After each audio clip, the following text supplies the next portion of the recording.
जय श्री राम। सूर्यकांत त्रिपाठी निराला जी की कविता है राम की शक्ति पूजा, जिसमें निराला जी बताते हैं कि राम और रावण के बीच जब युद्ध हो रहा था उसका वृतांत है एक। जब इंद्रजीत मारा जा चुका था तो अगले दिन रावण को युद्ध के लिए आना था। और जब भगवान राम और रावण का युद्ध हो रहा था तो उस दिन रावण युद्ध में विजयी हुआ।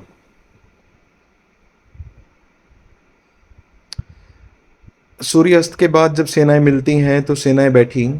निराला जी ने बड़ी सुंदर पंक्तियों में लिखा है कि रवि हुआ अस्त ज्योति के पत्र पर, लिखा अमर रह गया राम रावण का पराजय समर, आज का तीक्ष्ण शर विद्रत क्षिप्रकर, वेग प्रखर सतशैल संवरणशील, नील नभ गर्जित स्वर। कविता ऑनलाइन अवेलेबल है, आप जाके पढ़ सकते हैं।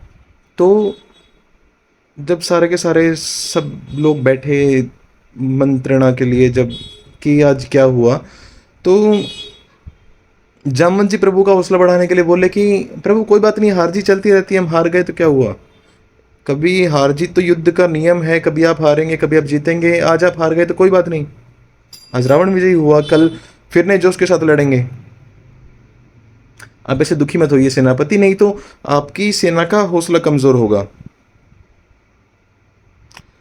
राम जी जामवंत की तरफ देखे और बोले कि जामवंत जी, मैं आपकी बात का सम्मान करता हूं, पर मैं इस बात से चिंतित नहीं हूं कि मैं कल फिर लड़ना है। मैं इस बात से चिंतित हूं कि आज रावण को हराया ही नहीं जा सकता था, क्योंकि रावण अकेला नहीं लड़ रहा था।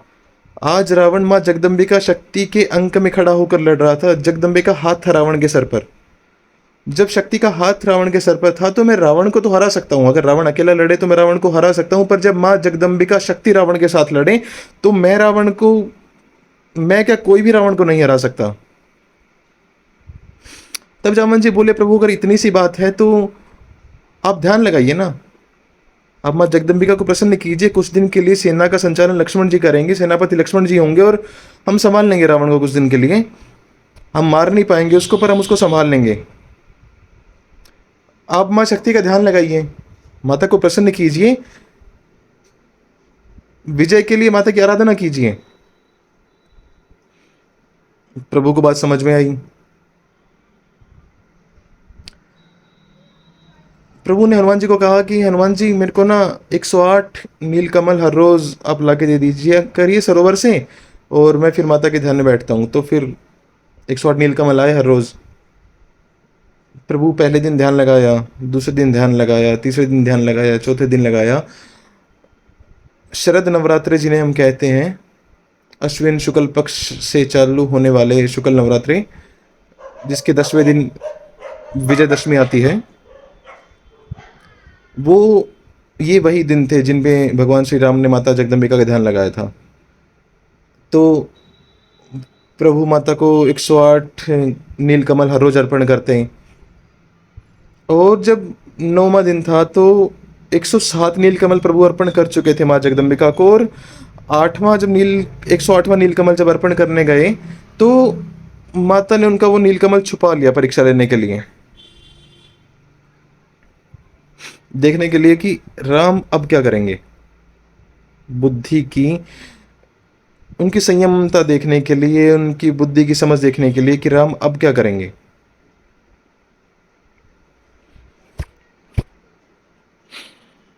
तो भगवान श्री राम को जब उन्होंने थाली में हाथ मारा तो 108वां नीलकमल नहीं मिला।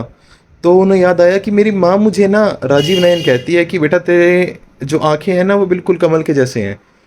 तो भगवान को अपने आप पे भरोसा हुआ, खुशी की एक थोड़ी सी मन में उमंग सी दौड़ी। प्रभु ने सोचा कि मेरे पास दो आंखें, मतलब मेरे पास दो कमल हैं, तो मैं एक कमल माता को अर्पण कर देता हूँ। तो प्रभु ने अपनी एक आंख निकाली और निकालने वाले थे तीर से, और तभी माता ने उनका हाथ पकड़ लिया। बोले, राम आपकी विजय हो, आपने बड़ा सुंदर समझ का प्रदर्शन किया और आपकी जय हो। कल से मैं आपके साथ खड़ी हूं और विजय आपकी ही होगी। जब वो नीलकमल नहीं मिल रहा था ना, जब हम में से कोई भी उदास हो जाता, जब हम अपनी मंजिल के बहुत ज़्यादा करीब होते, और जब फिर उस समय चीज़ें नहीं होती, उस समय जब चीज़ें बिगड़ जाती हैं थोड़ी सी, तो हम लोग हताश हो जाते हैं।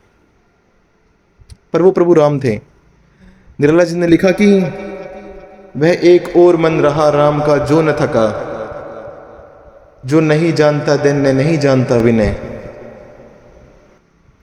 प्रभु राम थके नहीं, उनका हौसला नहीं डगमगाया, उनको, हाँ उनको मिला नहीं, थोड़ा सा चिंतित हुए वो, पर ठीक है ना। नियति परीक्षा ले रही थी, नियति परीक्षा लेती है, माँ जगदम्बिका परीक्षा लेंगी, आपकी शक्ति आपकी परीक्षा लेगी, मंजिल मिलने से पहले सक्सेस आपकी परीक्षा लेगी, समय आपकी परीक्षा लेगा। तो आप पर निर्भर करता है ना कि आप उससे हार जा रहे हैं या अपनी समझ का प्रदर्शन कर पा रहे हैं। राम चिंतित हो सकते थे, राम घबरा सकते थे, राम हताश हो सकते थे, पर नहीं, राम को पता चला कि हाँ मेरी आंखें हैं ना, राम है वो।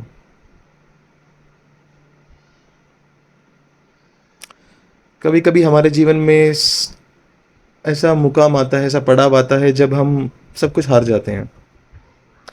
हर मनुष्य के जीवन में एक वो पड़ाव आता है जब वो सब कुछ हार जाता है, जब उसके पास कुछ नहीं होता, जब उसे लगता है कि वो दुनिया में बिल्कुल अलग थलग पड़ चुका है, जब उससे कुछ हो नहीं रहा, अपने आप को असहाय, कमजोर और हताश समझता है। सबके जीवन में आता है। पर एक बार अपने पूर्वजों से आंखें मिलाइए।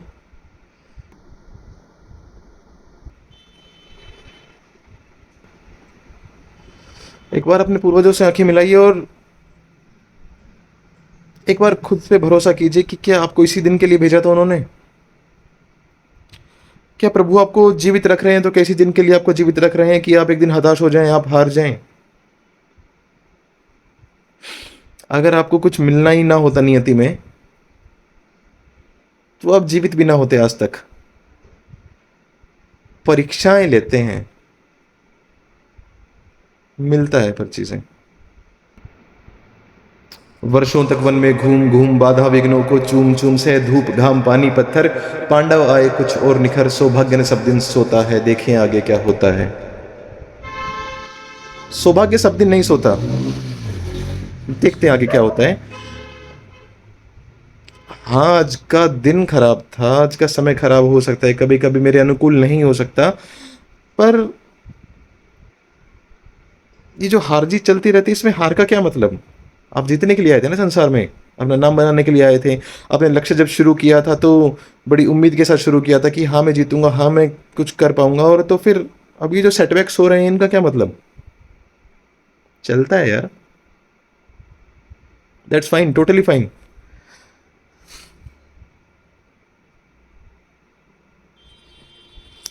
मैंने एक कविता लिखी थी इसके ऊपर, आप लोगों के लिए, अपने लिए। मैं एक बार बहुत हताश था, मतलब लाइफ से सब दोस्त जा चुके थे, धोखा मिल रहा था, प्रेम में धोखा मिल रहा था, मित्रता में धोखा मिल रहा था, जीवन से सब कुछ छूट गया था, और एग्जाम्स में फेल हो रहा था, हार रहा था, कुछ हो नहीं रहा था। जहां जा रहा था वहां असफलता, जो कुछ कर रहा था बार बार असफलता, जो कुछ कर रहा था बार बार असफलता, और हताश हो गया था। तो एक दिन माँ सरस्वती की कृपा हुई और दिमाग में कुछ ख्याल आए, मैंने लिखा उन्हें, तो आज आपके साथ साझा करना चाहता हूँ, एक बार सुनिए ध्यान से। माना कि सब कुछ छूट गया, माना कि सब कुछ छूट गया, अनजान भंवर में आ भटके, एक रात कहरी काली में अनजान क्षितिज सब खो बैठे। पर क्या लाए थे क्या छूटा, पर क्या लाए थे क्या छूटा, क्या अपना पराया क्या रूठा, तुम किनके और कौन तुम्हारे, इन बातों का यहां क्या मतलब। हार गए तो हार गए, रोने धोने का क्या मतलब। क्यों चुप चुप गुम गुम अपनों से। जब थके हारे होते हैं, जब उदास होते हैं, तो आप खामोश हो जाते हैं, फिर आपके घर वाले चिंतित रहते हैं, आपके जो चाहने वाले, आपसे जो सच में प्रेम करते हैं, आपके जो सच में शुभचिंतक होते हैं, वो आप चिंतित होते हैं कि क्या हुआ इसे। वो चाहते हैं कि आप बोल पाए, और वो आपसे पूछते हैं पर आप बोल नहीं पाते अपनी खामोशी में। आप अपनी जगह सही है, पर वो भी अपनी जगह सही है, तो क्यों चुप चुप गुम गुम अपनों से, क्यों खुद से भी यूं खामोशी। माना उठना मुश्किल है, पर रह के मिट्टी में क्या मतलब। उड़ना छूटा है, भूले नहीं हो। तो एक हार का क्या मतलब? हार गए तो हार गए, रोने धोने का क्या मतलब? तुम मोती हो, तुम मोती हो, तुम सागर हो, ये संघर्ष तुम्हारे गहने हैं। जिस सागर में लहरें ना हो वो सागर फिर क्या सागर है? तालाब हुआ ना फिर वो तो। जो अगर शांत है तो वो तालाब हुआ, झील हुई वो। सागर है तो लहरें होंगी, उतार चढ़ाव होंगे। जिस सागर में लहरें ना हो वो सागर फिर क्या सागर है? यदि शिव का रौद्र रूप ना हो तो शंकर भी फिर क्या शंकर है? यदि महाभारत का युद्ध ना लड़ना तो कैसा भी अर्जुन वार करे? यदि अभिमन्यु भी व्यू से घबराने लगे तो कौन मनुष्य जयकार करे? अभिमन्यु को पता था कि उसको चक्रव्यूह से बाहर निकलना नहीं आता, पर उस बच्चे का हौसला कि मुझे बाहर निकलना नहीं आता पर मैं अंदर घुसना तो जानता हूं ना। लड़ते हैं जाके, वीरगति को प्राप्त हो जाएंगे कोई बात नहीं, पर लड़ते हैं ना जाके। यदि अभिमन्यु भी व्यू से घबराने लगे तो कौन मनुष्य जयकार करे? तपना पड़ता है, जलना पड़ता है, बार बार जीना पड़ता है, बार बार मरना पड़ता है, गिरकर फिर से नित्य नवीन नए वेग से उठना पड़ता है। यदि रोने से कुछ होता तो दुनिया रोती है, रो लेते। यदि मरने से कुछ होता तो दुनिया मरती है, मर लेते।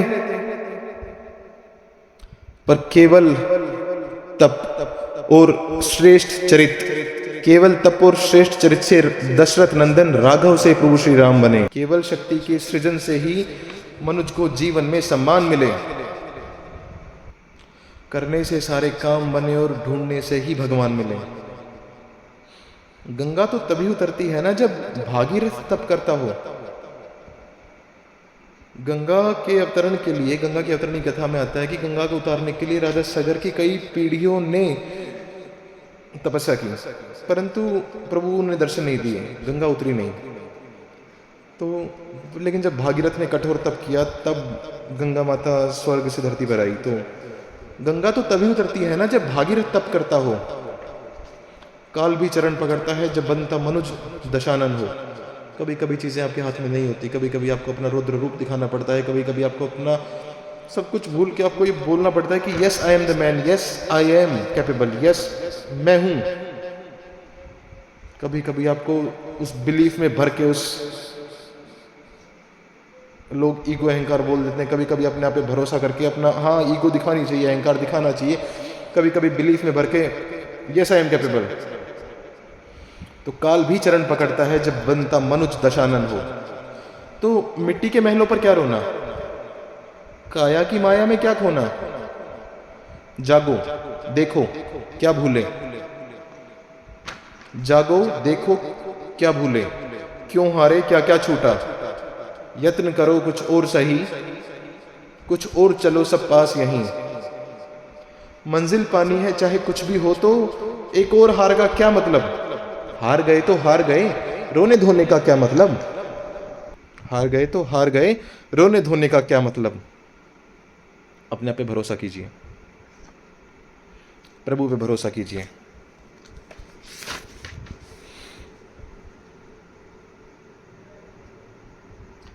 आपको आपके पूर्वजों ने धरती पे हारने के लिए नहीं भेजा।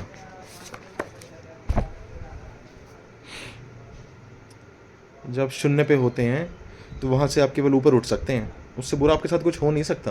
आप सब कुछ खो चुके हैं, सब कुछ हार चुके हैं, तो इससे बुरा क्या होगा आपके साथ। इससे बुरा आप सिर्फ मर सकते हैं। यदि प्रभु आपको जीवित रख रहे हैं तो आप जीतेंगे। दिखाने के लिए आपके पास पैसे नहीं है, बात करने को कोई है नहीं, रातों को अकेले सोना है, जब संघर्ष इतना चरम सीमा पर है तो जीत आपके बहुत करीब है। जब आप शून्य पे सवार हैं तो जीत आपके बहुत करीब है। समझिए खुद को। ओशो की एक बात याद आती है कि बिना सरलता क्षुद्र विरलता, कर सकती विस्तार नहीं, मिले बिना परिवेश शून्य का, सच पाता आकार नहीं। जब तक शून्य नहीं होगा तब तक कुछ बन नहीं सकता। तो प्रभु, नियति, समय, किस्मत, डेस्टिनी आपसे एक बार सब कुछ छीन लेती है आपको सब कुछ देने के लिए, क्योंकि जो आपके पास होता है वो आपके लायक नहीं होता। फिर आप जिसके साथ होते हैं, जो आपके पास होता है, कई बार आपकी जॉब चली जाती है, कई बार आपके पास सब कुछ छूट जाता है, आपके यार दोस्त मित्र प्यार प्रेम सब कुछ, वो आपकी काबिलियत के अनुसार नहीं था। आपको उससे बहुत कुछ मिलना होता है, और जब आपको बहुत कुछ मिलना होता है तो आपके पास जो सब कुछ है उससे जगह तो खाली करनी पड़ेगी। तो अगर आपके पास अभी कुछ नहीं है तो यहाँ से आप केवल ऊपर उठ सकते हैं। अपनी शक्ति को समझिए, अपने आप को भरोसा कीजिए, अपने आप पे मेहनत कीजिए। Dedication and hard work, dedication, hard work and believe. भरोसा कीजिए कि जीत आपके पास है। और हाँ, जीत आपके पास है। माँ जगदम्बिका सिर्फ परीक्षा ले रही हैं, दर्शन तो देंगी ना। खुश होइए, जीत बहुत पास है।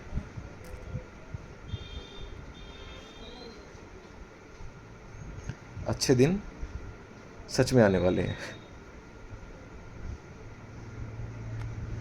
जय श्री राम।